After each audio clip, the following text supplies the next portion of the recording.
A continuación, Quito TV.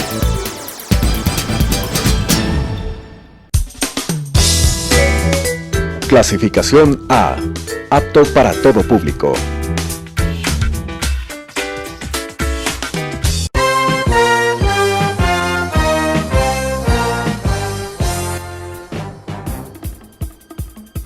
Un tiempo con las noticias desde la capital. Un tiempo con las noticias de la capital. Quito TV. Un tiempo de noticias en Telesucesos, Canal 29.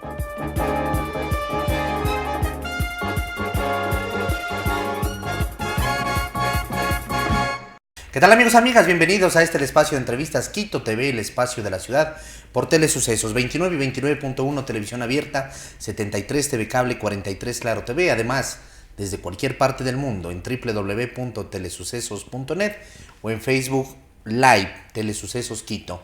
Ahí está la programación 24 horas al día de Telesucesos. Tenemos el día de hoy en nuestros estudios la presencia de la economista Elizabeth Cabezas, asambleísta, expresidenta de la Asamblea hasta mayo pasado, cuando fue reemplazada por César Litardo. Y la economista Cabezas tiene además una dilatada trayectoria dentro del ambiente político como asambleísta, dentro de lo que es el Consejo Capitalino también. Y le hemos invitado porque queremos conversar un poco sobre los temas, sobre todo de la Asamblea. ¿Cómo está, economista? Bienvenida. Muchísimas gracias, David, un gusto y gracias por la invitación y un saludo cordial y cariñoso a todos los que siguen esta televisión y esta señal. Bueno, la Asamblea se encuentra ahorita en una vacancia legislativa y la semana pasada, antes de entrar a esta vacancia, se dieron dos hechos singulares, digamos.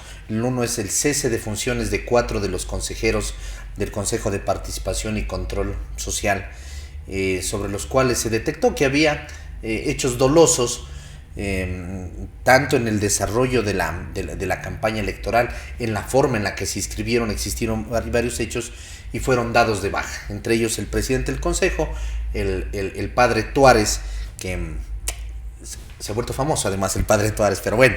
Y el otro tema fue el de la ex ministra de Salud, que en la sesión anterior al cese de funciones de los consejeros no se obtuvo esa mayoría de 91 votos, me parece que es la mayoría, faltaron 2 votos para una censura a la ex ministra, pero al siguiente día se reconsideró. Empecemos por el tema de los consejeros del Consejo de Participación o ex consejeros del Consejo de Participación y Control Social definitivo. ¿Cómo está, Elizabeth? Cuéntenos un poco cómo se dieron estos hechos y cómo se dieron los debates, sobre todo en la Asamblea, para el cese de funciones de estos 4 consejeros, ex consejeros. Efectivamente, la semana pasada, como usted ha comentado, tuvimos una semana bien activa en los ámbitos de fiscalización, 2 juicios políticos que, como usted lo ha comentado, llegaron a su término en los ámbitos de la censura en los 2 casos, y en el caso del Consejo de Participación Ciudadana, la destitución de 4 de sus 7 miembros. Definitivamente era yo diría, crónica de una muerte anunciada. Lastimosamente, los distintos eventos y distintas acciones que se vinieron dando desde hace 60 días, que fue el tiempo que duró prácticamente el Consejo de Participación Ciudadana, daban cuenta de un desatinado manejo, por decirlo menos, de quienes estaban presidiendo este organismo tan importante y que requiere de tanta, yo diría, tranquilidad, sobre todo equilibrio para la toma de decisiones, cosa que no se dio de esa manera. Y además se vio esto complicado cuando se empiezan a develar que muchos de los documentos que habían sido presentados por en ese momento el candidato, el padre Tuárez, habían sido evidenciados como falsificados, como que no correspondían a la realidad, poniendo en tela de duda también pues la calidad ya moral y ética de quien era en ese momento el presidente. Luego estos temas se fueron complicando cuando la Comisión de Participación Ciudadana de la Asamblea Nacional convocó al padre para que haga una exposición sobre su decisión y sobre algunos hechos que habían planteado ya, como era este análisis de la revisión de la decisión de la Corte Constitucional, situación que era totalmente ilegal y legítima, pero sobre la cual la Asamblea quería tener un pronunciamiento y una vocería. En ese sentido, efectivamente el padre asistió, sin embargo, pues la comparecencia fue conocida por todos los ciudadanos y penosamente nunca él explicó absolutamente nada de los temas que como asambleístas teníamos que averiguar y ser informados. Así que hubieron suficientes causales en un momento determinado para que este tema termine como terminó. Ahora pues ya se prevé la posesión de los nuevos 4 miembros. Yo realmente espero y hago más bien un llamado para que el Consejo de Participación labore dentro de las responsabilidades que tiene como asignaciones y que se deje de este tema de politizar una situación que más bien está poniendo cada vez más en tela de duda la validez de la existencia o no de esta institución. Se encontraron causales en los 4 exconsejeros. Bueno, de hecho, las primeras causales y las primeras propuestas, recordará usted, se plantearon para el enjuiciamiento del padre Tuarés. Sin embargo, cuando él plantea la decisión en una sesión del Consejo de Participación sobre la revisión y la constitución de una comisión especial para revisar las decisiones de la Corte Constitucional, tuvo el apoyo de los 4 otros miembros que también pues fueron enjuiciados, y en vista de que la infracción es cometida por los 4, es que justamente la destitución se hace sobre los 4 miembros. Así es. Es en el tema del Consejo de Participación y Control Social. ¿Qué pasó en el tema de la ex ministra de Salud, Verónica Espinosa, no? Ya, en el caso de la ex ministra, bueno, hay un juicio político que fue bastante conocido, que fue divulgado. Las causales fundamentalmente era la compra y la puesta en práctica de una medicación que no era adecuada para la detección de los exámenes del VIH, y sobre ello se hizo toda una serie de varias comparecencias, tanto de las partes acusadoras cuanto de la parte acusada, para que presenten sus pruebas de cargo y de descargo. Efectivamente, usted lo había comentado, el día martes no fue posible tener los 91 votos, sin embargo, el día miércoles que se convocó para el punto del Consejo de Participación Ciudadana, asistieron mayor número de asambleístas y por lo tanto las posibilidades de tener los votos suficientes para el otro juicio también de Verónica Espinosa eran muchísimo más claras. ¿Existe esa figura de reconsideración del voto? Por supuesto, la reconsideración es una figura que está establecida en la Ley Orgánica de la Función Legislativa como la última instancia en donde finalmente se cesan las decisiones del Pleno con este tipo de acciones, y eso fue lo que hizo la asambleísta proponente, y en esa línea pues tuvo el resultado que es lo que se resuelve es una censura. Ella ya no es ministra, pero la censura, ¿qué significa de aquí para adelante? Bueno, ¿que no puede ocupar cargos? Hay varias connotaciones. Definitivamente ya no era una destitución porque ella había renunciado en días anteriores. Sin embargo, la figura de una censura y destitución, cuando se dé el caso, lo que implica es una inhabilidad para poder trabajar durante los próximos 2 años en cualquier instancia del sector público. Entonces ella o quienes estén destituidos quedan inhabilitados, y quienes estén censurados lo propio, para trabajar en el sector público en los próximos 2 años. Su voto asambleísta fue por la censura. Yo no estuve la semana anterior en la asamblea, estuve con un tema médico. De hecho, he pasado unos días en reposo, estuvo mi alterno, y mi alterno actuó en función del direccionamiento que se había tenido en la bancada. ¿Qué era? Por la censura. En este caso fue una abstención. Una abstención. Así fue. Correcto. Esos dos temas, digamos, fueron los que coparon la atención en los últimos días, repetimos, para información de los televidentes. Indudablemente, Elizabeth Cabezas, el rato que deja de ser presidenta de la Asamblea, se pierde un poco, porque indudablemente siempre la figura del presidente está en los medios, para bien o para mal, ¿no? ¿Qué proyectos ha presentado en el último tiempo? ¿Qué proyectos se vienen llevando a cabo? Hablábamos tras cámaras que la Asamblea en el último tiempo se ha dedicado a la parte fiscalizadora, sobre todo por todo lo que se viene descubriendo pero en legislación aparentemente, no lo sé, no estamos adentro, parece que no pasará nada, ¿es así? Bueno, no, de hecho hay varias comisiones que están trabajando de manera intensa. Yo debo comentar que ahora soy parte de la Comisión de Desarrollo Económico. Yo he presentado como proponente dentro de esta comisión justamente una ley que es para incentivar todo el tema de electromovilidad y movilidad sostenible. Esto tiene relación directa con la sustitución de vehículos en el tiempo de combustión por gasolinas y combustibles fósiles a electricidad. Esta es una propuesta extremadamente interesante que se está trabajando en muchísimos países del continente. De hecho, Quito fue sede el 1 de agosto del encuentro mundial de la Federación Internacional Automovilística, donde justamente los temas que se trataron fueron los temas de electromovilidad y la importancia y contribución que hace esta forma de movilidad para el tema medioambiental sobre todo. Entonces, de esta ley la estamos tratando, ya hemos tenido varias comparecencias, esperamos poder tener un informe para primer debate hasta finales de septiembre, que ya regresamos de la vacancia, y también yo soy la proponente de una ley de navegación en la Comisión de Relaciones Internacionales. Entonces, en este momento tenemos estas dos que son relativamente nuevas y una otra que es extremadamente importante que la presenté en julio del año pasado, que es la Ley de Recuperación de Capitales, una ley que realmente ahora que se están llegando a estos acuerdos extrajudiciales con muchísimas organizaciones, es una ley que ayudaría muchísimo a establecer una metodología, porque más allá de las buenas intenciones que puedan tener las partes, se requiere mantener un mecanismo legal, legítimo, pero también ajustado a las realidades. Yo veo con preocupación que ahora ya se están sentando nuevamente los funcionarios de Odebrecht con el gobierno para negociar un regreso de la empresa,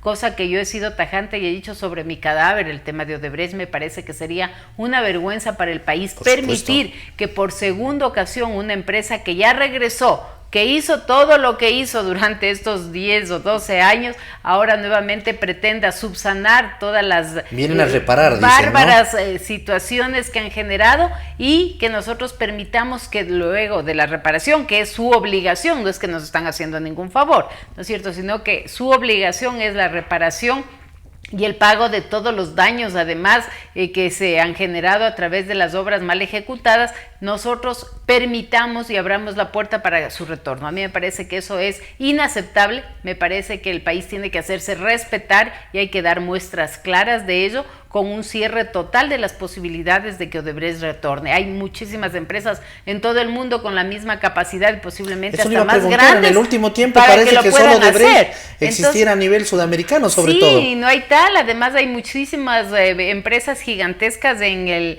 viejo continente, en Europa, en Dinamarca, en los países nórdicos, que estarían felices de venir, y ellos sí, con una experiencia de transparencia y de ética, porque estos temas jamás ellos permiten que suceda. Entonces sí me parece preocupante que ahora se esté hablando inclusive de que unas posibilidades... Voy a reparar, déjenme trabajar nuevamente, eso es lo que están pidiendo. Sí, y además incluso hablé escuché el establecimiento de estas ISOs antisobornos, que capaz que ellos ya hasta tienen la ISO antisobornos, ¿no? Eso no me sorprendería, pero aquí no es un tema de si tienen todas las políticas que se las pueda poner como requisito, sino que simplemente esta empresa vino, se burló de los ecuatorianos, hizo que muchísimas empresas, además ecuatorianas, entren en el juego que ellos plantearon, y me parece que eso no se puede permitir. Eso hay que cerrar y dejar ahí cerradas las puertas para su inhabilidad a futuro.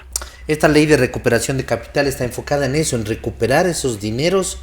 La ley de recuperación de capitales yo la planteé justamente en mayo del año 2018, cuando yo había asumido la presidencia de la Asamblea, y la presenté en julio del 2018. Esta es una ley bastante interesante que se está debatiendo en la Comisión de Participación Ciudadana.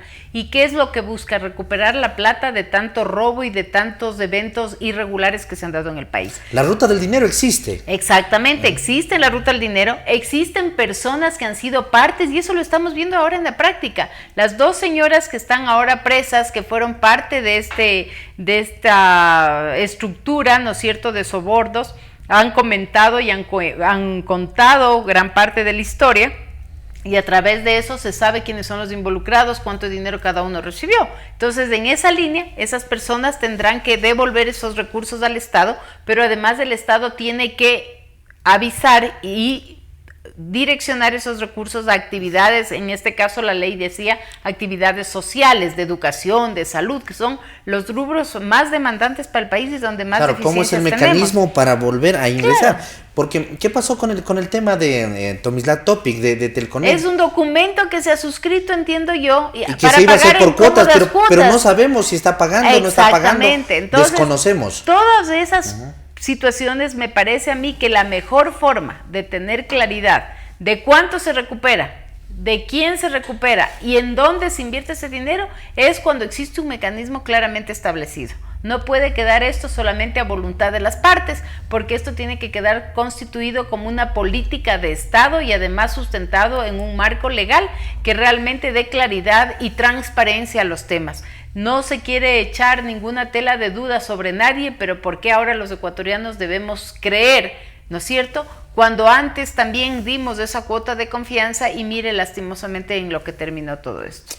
Leí aquí en internet y dice que usted fue asesora presidencial también en la época de Rafael Correa entre diciembre del 2013 a marzo del 2015. Y se me vino a la mente cuando usted hablaba de las, en este caso, en cambio, secretarias privadas, ¿no? Pamela Martínez y la otra señora, que son las que están prácticamente develando todo lo que pasaba.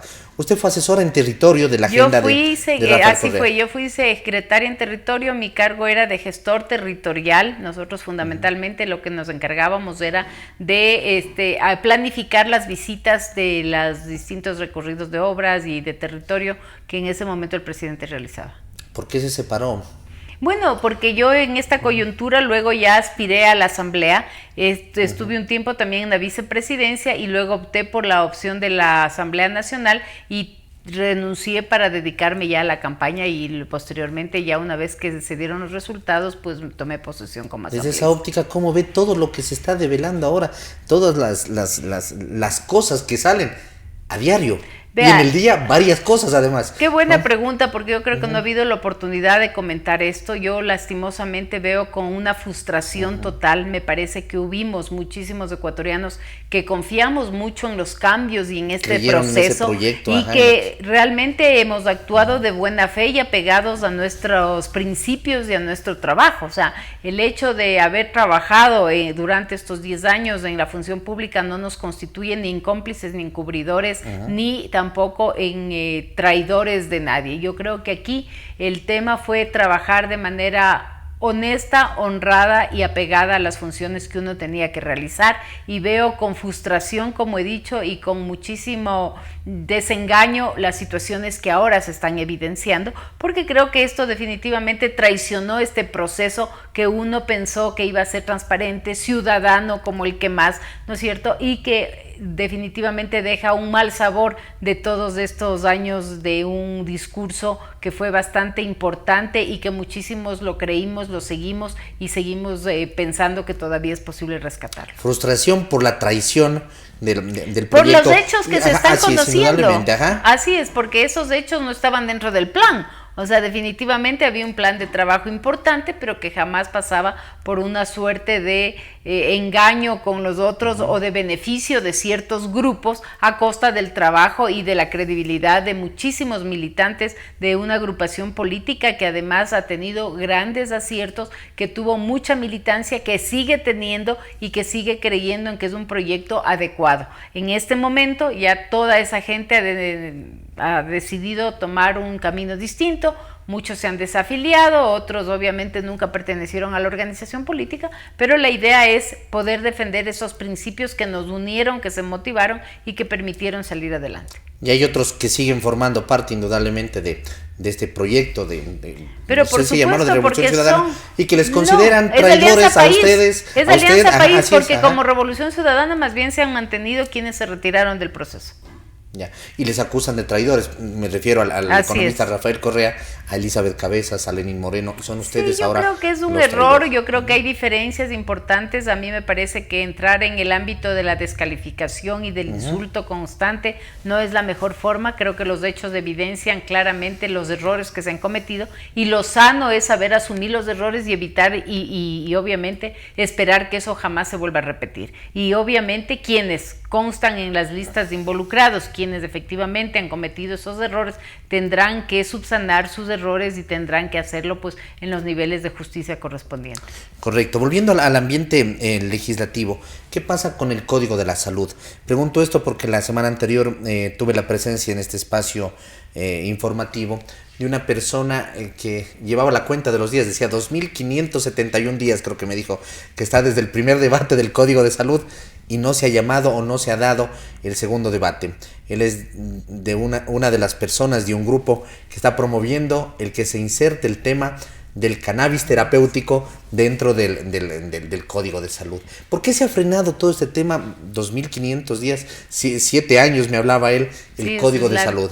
Sí, efectivamente hay temas, yo diría, bien importantes en el Código, sobre todo estos dos que son los que han generado mayor controversia, preocupación y debate inclusive, que es el referente al uso medicinal del cannabis, y el otro es a la atención que debe darse a las mujeres que tienen un aborto en curso.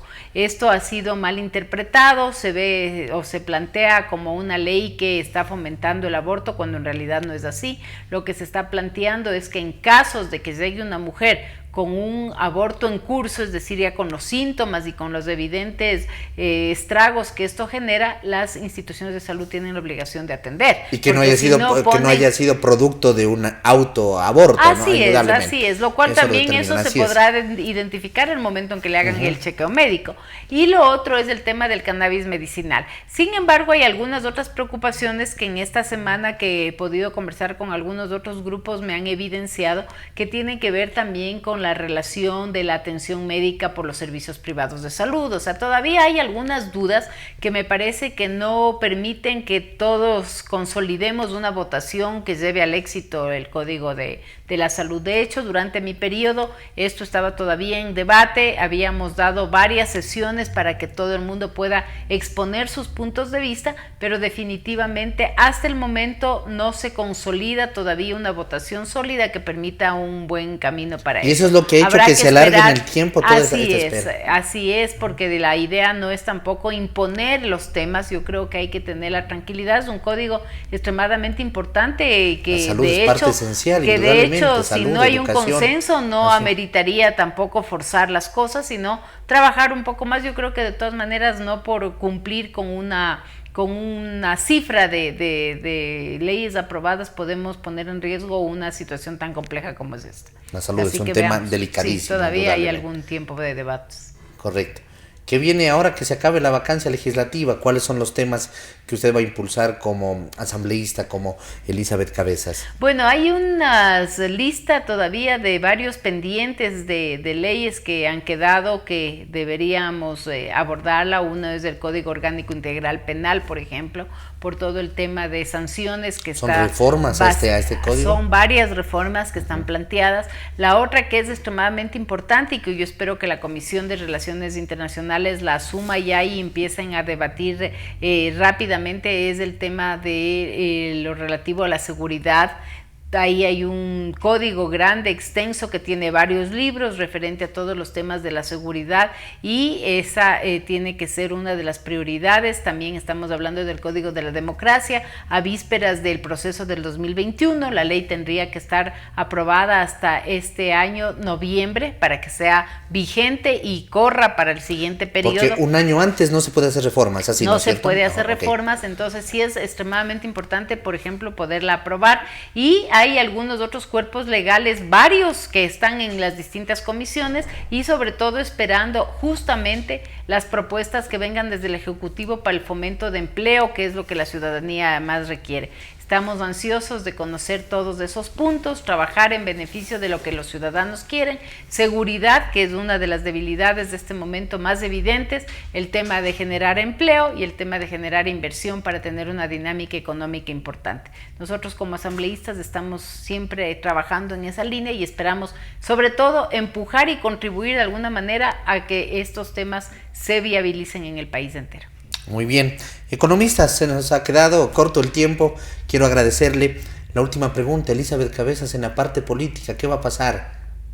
Bueno, yo sigo de asambleísta hasta el 2021, todavía el escenario es prematuro, vamos a ver cómo se van dando las cosas y pues veamos, ahí siempre estamos en todo caso activos en este tema y veamos cuáles son las posibilidades que se plantean con claridad. Muchas gracias, le preguntaba porque ahora los tiempos cada vez son más rápidos, ¿no? Sí, bueno, y ya estamos en una pre-campaña aparentemente presidencial. Así es, veamos qué es lo que sucede. Bueno, muy gentil por estar aquí. A usted, gracias. David. Gracias, muy gentil.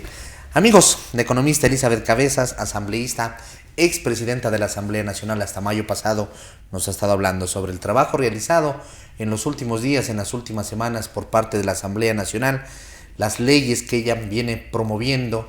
Ella es parte de la Comisión de Desarrollo Económico. Llamó bastante la atención esta ley de recuperación de capitales para encontrar los mecanismos para recuperar esos dineros que se fueron de nuestro país, fruto de sobornos, fruto de cruces de facturas, etcétera, etcétera, un montón de cosas que se vienen descubriendo y lo que viene de aquí para adelante en la tarea legislativa y de fiscalización de la Asamblea. Que pasen bien, amigos, hasta la próxima, felicidades.